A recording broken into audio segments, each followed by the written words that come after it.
Ngayong araw si Japet ay sasama sa kanyang tatay para alamin kung saan-saan ang mga ibang suki at tamang pwesto.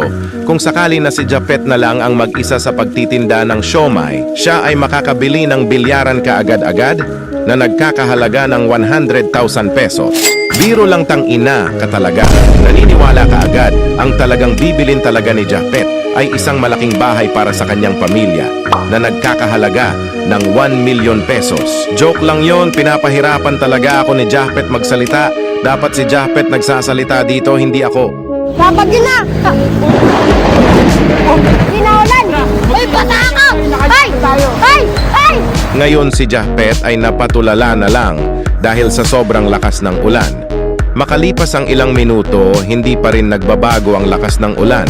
Kaya nauna na lang ang kaniyang tatay dahil may bubong naman ang cart. Aniya sabi ng tatay ni Japet, "Japet, tawagan mo na lang ako sa cellphone mo para magkita na lang tayo sa paradahan ng tricycle."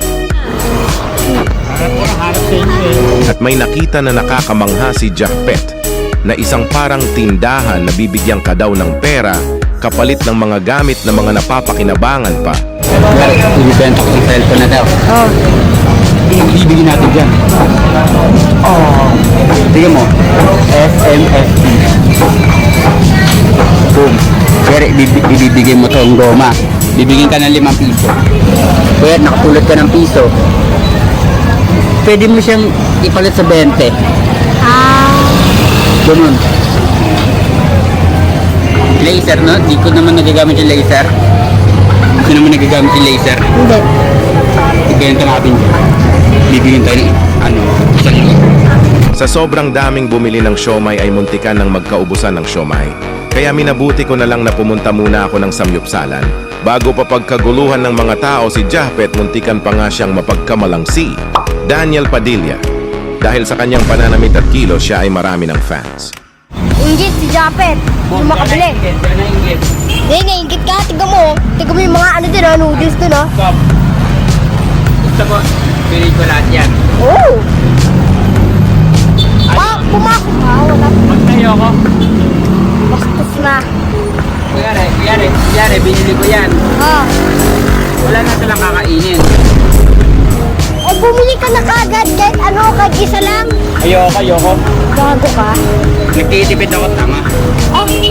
Uwi na ba tayo? Uuwi na. Uwi na. Uwi na nga.